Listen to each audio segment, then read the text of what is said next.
जय हिंद दोस्तों, स्वागत करता हूं आपके अपने YouTube चैनल अपना टारगेट गवर्नमेंट जॉब में चैनल को नहीं किया है सब्सक्राइब तो कर लीजिए सब्सक्राइब और बेल आइकन के बटन को दबा लीजिए ताकि आपको हर नई नोटिफिकेशन आसानी से मिल सके। फिलहाल हम बात करें यहाँ पे आपका जो है वैकेंसी है OMC ओडिशा माइनिंग कॉर्पोरेशन। तो यहाँ पे जूनियर इंजीनियर, जूनियर को nurse, junior pharmacist, electrician 100 post आपके लिए दी गई है। 17 नवंबर से 8 दिसंबर आपका लास्ट डेट होने वाला है। वहीं 10th और ITI डिप्लोमा वाले अप्लाई कर पाएंगे। 18 से 38 साल एज लिमिट मांगा गया है। वहीं बात करें कैंडिडेट की तो अदर कैंडिडेट के लिए 500 रुपये, SC ST कैटेगरी PWD के लिए कोई भी फीस आपको पे नहीं करना है। यहाँ पे CVT एग्जाम आपका सिलेक्शन प्रोसेस रहेगा। तो आप कैसे फॉर्म फिल कर पाएंगे, तो सबसे पहले क्या है, आपको जाना होगा ऑफिशियल वेबसाइट पे। ऑफिशियल वेबसाइट का लिंक आपको डिस्क्रिप्शन में मिल जाएगा। तो इस तरीके का इंटरफेस आपके सामने खुल के आ जाएगा। यहाँ पे आपको रजिस्ट्रेशन दिखाई देगा, तो आपको रजिस्टर पे सबसे पहले क्लिक कर लेना है। जैसे आप रजिस्टर पे क्लिक करेंगे तो आपका इस तरीके का इंटरफेस खुल के आएगा। किस पोस्ट के लिए आप आवेदन करना चाहते हो यहाँ पर आपको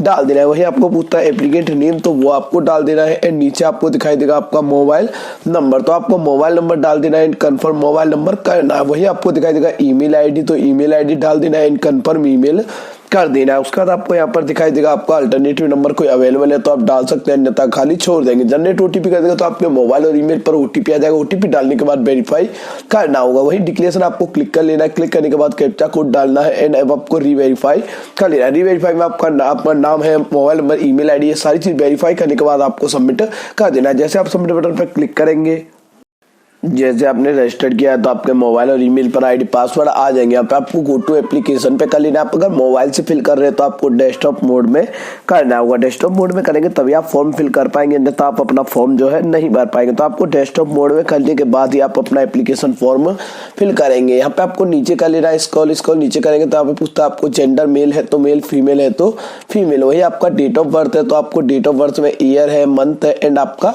डेट है, तो इस तरीके से डाल देना है। वही आपको नेशनलिटी सिलेक्ट कर लेना है। वही पूछता है उड़ीसा का डोमिसाइल अवेलेबल है तो आप डिटेल दे सकते हैं, नहीं है तो आप नो करेंगे तो आप अप्लाई नहीं कर पाएंगे। इसका मतलब आप उड़ीसा से तो ही आप एप्लीकेशन फॉर्म फिल कर पाएंगे। यहाँ सर्टिफिकेट नंबर डाल देना है, किस डेट में इश्यू हुआ है वो आपको डालना होगा। डालने के बाद पूछता है आपको यहाँ पर are you residence certificate issue हुआ कंपनी अथॉरिटी आफ्टर 2018 के बाद आपने इश्यू करवाया तो आपको यहाँ पर यस करना होगा। स्पोर्ट्स सर्टिफिकेट है, किस कैटेगरी से आप बिलोंग करते हो कैटेगरी यहाँ पर आपको डाल देनी है। सर्टिफिकेट नंबर डालना होगा, जाति का किस डेट में इश्यू है वो आपको डालना होगा। एंड यहाँ पर आपको दिखाई देगा आपका फादर्स नेम, तो वो आपको डाल देना है। एंड आपको पूछता है मदर्स नेम, तो वो आपको डाल देना है। मैरिटल स्टेटस मैरिड है या सिंगल है वो आपको डालना होगा। एंड रीजन आप हिंदू, मुस्लिम, सिख, ईसाई किस धर्म से बिलोंग करते हैं वो आपको फिल करना होगा। यहाँ पे इतना ही नहीं, आपको नीचे दिखाई देगा आपको टेस्ट सिटी, तो आपको एग्जाम सेंटर 3 एग्जाम सेंटर अपने चुनने होंगे जो उड़ीसा में ही दिए हुए हैं, अलग आप नहीं डाल सकते हैं। डालने के बाद पूछता है आपके पास विकलांग सर्टिफिकेट है 40% का तो वो आप दे सकते हैं। एक्स सर्विसमैन है या आप डिपेंडेंट कैंडिडेट है तो आप डिटेल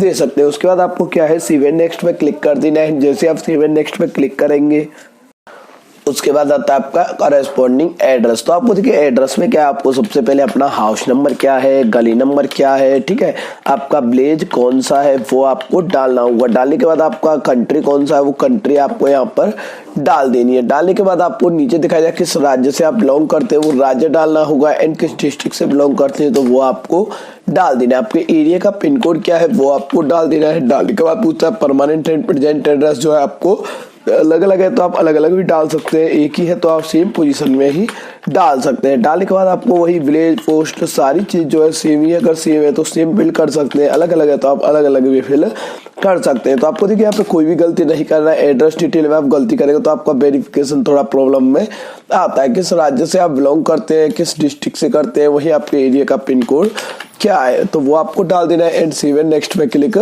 करना होगा। जैसे आप सेव एंड नेक्स्ट पे क्लिक करेंगे तो आपका आता है एजुकेशन क्वालिफिकेशन, तो आपने 10th किस बोर्ड से पास किया था तो सबसे पहले आपको ये डालना होगा। किस ईयर में आपने पास किया है वो आपको डाल देना है। एंड यहाँ पर पूछता है नेम ऑफ द इंस्टीट्यूट, किस कॉलेज से पास किया है वो आपको यहाँ पर फिल करना होगा। उसका पूछता आपका परसेंटेज है या CGPA है वो आपको डाल देना है। ऑप्शन एंड टोटल मार्क्स यहाँ पर डालने होंगे। डालने का परसेंटेज ऑटो कैलकुलेट होके आ जाएगा। सेम पोजीशन में आपको डिग्री है, डिप्लोमा है, क्या है आपके पास वो आपको देना होगा। उसका पूछा है किस इंस्टीट्यूट से किया है, वो आपको डाल देना है। एंड किस बोर्ड से पास किया है, तो वो आपको डाल देना है। देखिए तो आपको नॉर्मली यहाँ पे सारी डिटेल अच्छे से फिल करनी होगी। वही पूछता है स्ट्रीम आपको डालना होगा, किस ईयर में आपने पास किया है वो आपको डाल देना है। तो यहाँ पे आपको कोई भी गलती नहीं करना है, आपको छोटी छोटी बातों को ध्यान में रखते हुए अपना एप्लीकेशन फॉर्म जो है फिल करना होगा। तो आप गलती करेंगे तो आपके लिए एक प्रॉब्लम क्रिएट होता है आगे जाके, तो आपके लिए प्रॉब्लम ना हो। यहाँ पे परसेंटेज है, CGP है, वो डाल देना है। And total marks and obtain डाले होंगे। परसेंट ऑटो कैलकुलेट होकर आ जाएगा। उसका कोई एडिशनल क्वालिफिकेशन अवेलेबल है तो आप दे सकते हैं, नहीं है तो आपको खाली छोड़ देना है। कोई और भी क्वालिफिकेशन अवेलेबल है तो आप अपना दे सकते हैं। वही पूछता है आपको are you presenting working government, semi government, central government, आप किसी में नौकरी करते हैं तो आप डिटेल दे सकते हैं। वही एक्सपीरियंस का पूछता है, नेम ऑफ द ऑर्गेनाइजेशन, किस ऑर्गेनाइजेशन में आपने जो है काम किया है वो आपको डाल देना है। किस पद पे काम किया है, सेंट्रल में, प्राइवेट में, वो आपको डालना होगा। डालने के बाद पूछा किस पद पे आपने काम किया है तो वो आपको डालना होगा। एंड आपको यहाँ पर पूछा कब से कब तक कार्य किया है, तो वो यहाँ पर देखिए छोटी छोटी बातों को ध्यान में रखते हुए आपको एप्लीकेशन फॉर्म जो है फिल करना होगा। वही पूछा किस आपको पे स्केल क्या आता है, तो पे स्केल अपना डाल देना है। पे स्केल डालने के बाद आपको इसको नीचे कर लेना है। नीचे करेंगे तो आपको सेव एंड नेक्स्ट पे क्लिक करना होगा। वही आपको आता है फोटोग्राफ। तो फोटोग्राफ देखिए सबसे पहले आपको ध्यान रखने वाली बात है 50 से 100 KB के बीच में आपका फोटोग्राफ मांगा गया है। इसका मतलब क्या है, आपका फोटोग्राफ जो है लाइट बैकग्राउंड में होना चाहिए, अच्छी क्वालिटी का होना चाहिए। अगर बिल्कुल ही ब्लर हुआ तो आपका फोटोग्राफ जो है रिजेक्ट हो जाएगा और अपलोड भी नहीं कर पाएंगे। एंड फोटो यहाँ पे आप व्यू करके चेक कर लेंगे आपका फोटो बिल्कुल सही है। वही आपको दिखाई देगा सिग्नेचर, तो सिग्नेचर भी आपका 50 से 100 KB के बीच में मांगा गया है। तो आपको ये सारी डिटेल जो है देखिए अच्छे से फिल करनी होगी। एंड नीचे आपको दिखाई देगा 10th की मार्कशीट, तो आपको 10th की मार्कशीट जो है अपलोड करनी होगी। तो देखिए आपको छोटी छोटी बातों का ध्यान में रखते हुए आपको एप्लीकेशन फॉर्म फिल करना है, कोई भी गलती नहीं करना है। गलती करेंगे तो आपके लिए काफी प्रॉब्लम क्रिएट होगा। तो 100 KB से लेकर 1 MB के बीच में आप अपलोड कर सकते हैं। तो आपको 10th आपका डिप्लोमा है, तो जो आपके पास अवेलेबल है वो आप यहाँ पर अपलोड कर पाएंगे। तो आपको देखिए कोई भी आपको बिल्कुल भी गलती नहीं करना है। अगर 10th का मार्कशीट और सर्टिफिकेट अलग अलग है तो आप अलग अलग अपलोड कर सकते हैं, अलग अलग नहीं है तो आप एक ही अपलोड कर देंगे। दोनों में किसी किसी का अलग अलग होता है, किसी का नहीं होता है। तो यहाँ पे आपको डिप्लोमा की जो तीनों ईयर की मार्कशीट आप PDF बना के अपलोड कर सकते हैं। तो नॉर्मली आप अपना PDF बना के अपलोड कर सकते हैं। एंड नीचे दिखाएगा आपको डिप्लोमा मैकेनिकल मार्कशीट और सर्टिफिकेट अलग अलग मांगा गया तो आप अलग अलग है अवेलेबल तो कर सकते हैं।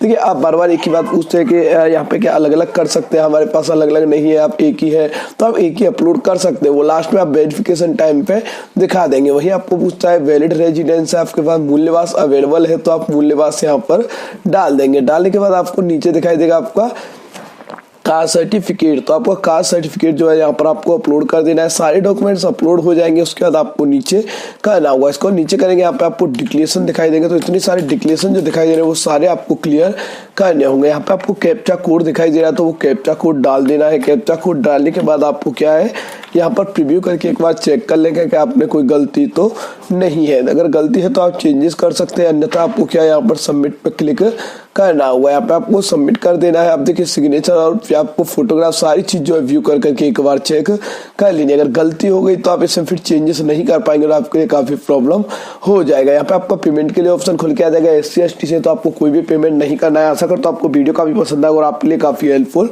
रहा होगा। ऐसे हेल्पफुल अपडेट्स के लिए हमारे चैनल को सब्सक्राइब कर लेते हैं। Thank you for watching. अपना टारगेट गवर्नमेंट जॉब।